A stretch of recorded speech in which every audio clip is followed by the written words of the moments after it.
Assalamualaikum warahmatullahi wabarakatuh. Selamat pagi anak-anak. Apa kabar kalian semua hari ini? Semoga tetap sehat, semangat, dan bahagia ya. Oke, sebelum memulai pembelajaran hari ini, alangkah baiknya kita berdoa terlebih dahulu. Berdoa dimulai.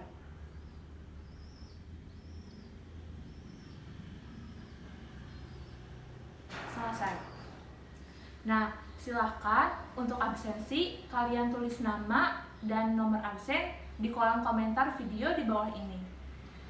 Nah, hari ini Ibu akan membahas tentang perdagangan internasional, di mana tujuan yang akan kalian capai pada pertemuan kali ini yaitu untuk mengetahui pengertian perdagangan internasional, yang kedua untuk mengetahui faktor pendorong terjadinya perdagangan internasional, dan yang ketiga untuk mengetahui manfaat serta hambatan perdagangan internasional. Oke, kalian sudah siap kan untuk pembelajaran hari ini? Nah, kalau sudah siap, kalau Ibu bilang selamat pagi, kalian jawab pagi, pagi, pagi, luar biasa. Oke, dapat dipahami ya? Kita mulai. Selamat pagi anak-anak. Pagi, pagi, pagi, luar biasa. Oke, tepuk tangan dulu untuk kita semua. Sekarang, sudah pada siap kan untuk dilanjut pada materi yang pertama? Oke, materi yang pertama yaitu tentang pengertian perdagangan internasional. Coba, apa yang ada di benak kalian tentang perdagangan internasional? Mungkin dari kalian ada yang berpendapat bahwa perdagangan internasional adalah perdagangan antar negara, atau juga ada yang berpendapat bahwa perdagangan internasional adalah tukar-menukar barang dengan negara lain, atau mungkin ada juga yang berpendapat bahwa perdagangan internasional adalah kita membeli barang dari luar negeri. Nah, ketiga hal tersebut yang tadi disebutkan termasuk ke dalam bagian kegiatan perdagangan internasional. Jadi, perdagangan internasional adalah pertukaran barang dan jasa antara dua negara atau lebih, yang mana bertujuan untuk mendapatkan laba atau keuntungan. Perdagangan antar negara atau perdagangan internasional terdapat barang-barang yang keluar dan masuk antara negara yang satu dan negara yang lainnya. Artinya, negara yang memiliki kelebihan barang akan mengirimkan barangnya ke negara yang lain. Nah, tidak ada negara yang dapat memenuhi kebutuhannya sendiri.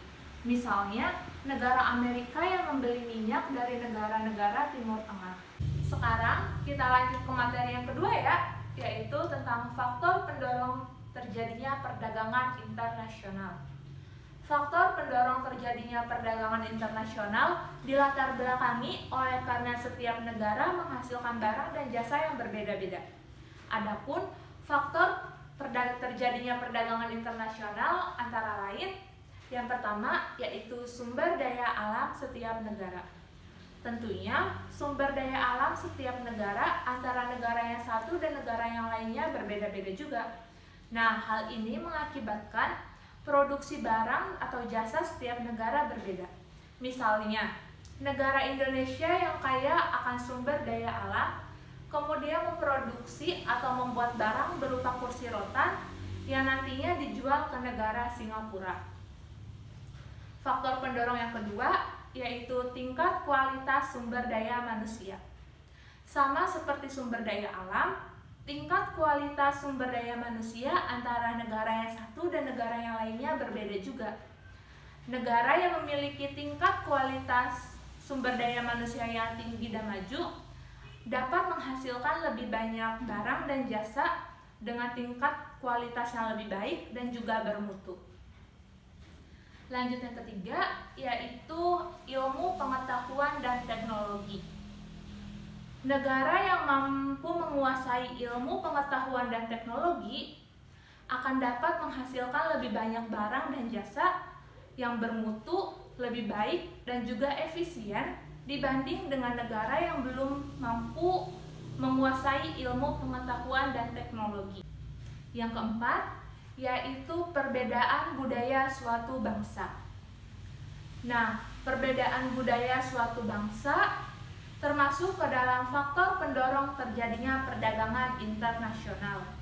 Misalnya, seni ukir dan batik dari Indonesia yang menjadi daya tarik tersendiri bagi turis atau masyarakat luar negeri. yang mana nantinya masyarakat tersebut merasa tertarik dan membeli barang tersebut. Yang kelima yaitu adanya perbedaan harga barang, perbedaan upah, perbedaan biaya produksi, dan juga perbedaan selera. Kita lanjut ke materi yang terakhir atau materi yang ketiga, yaitu tentang manfaat dan hambatan perdagangan internasional. Manfaat perdagangan internasional selain untuk mendapatkan keuntungan atau laba, tentunya memiliki manfaat yang lain. Seperti yang pertama, yaitu setiap negara dapat memenuhi kebutuhan barang dan jasa. Yang kedua, setiap negara dapat menciptakan produk spesialisasi. Artinya, setiap negara dapat menciptakan barang dengan memiliki ciri khas tersendiri tanpa dimiliki oleh negara yang lain. Yang ketiga, mendorong pertumbuhan ekonomi. Yang keempat, mendorong kemajuan teknologi. Yang kelima, mempererat persahabatan antar negara. Yang terakhir, yaitu semakin meningkatnya kegiatan produksi, tentunya perusahaan-perusahaan akan membutuhkan lebih banyak pekerja, yang mana nantinya perusahaan tersebut akan membuka kesempatan kerja atau lowongan kerja. Selain memiliki manfaat, perdagangan internasional juga memiliki hambatan dalam pelaksanaannya. Hambatan yang pertama yaitu proteksi. Proteksi adalah kebijakan pemerintah untuk melindungi produksi dalam negeri. Misalnya, pemerintah Indonesia mengenakan tarif yang tinggi untuk produk kain dari Cina, yang mana nantinya dijual dengan harga yang tinggi, sedangkan produk dari Indonesia atau dari dalam negeri dijual dengan harga yang murah. Hambatan yang kedua yaitu kuota.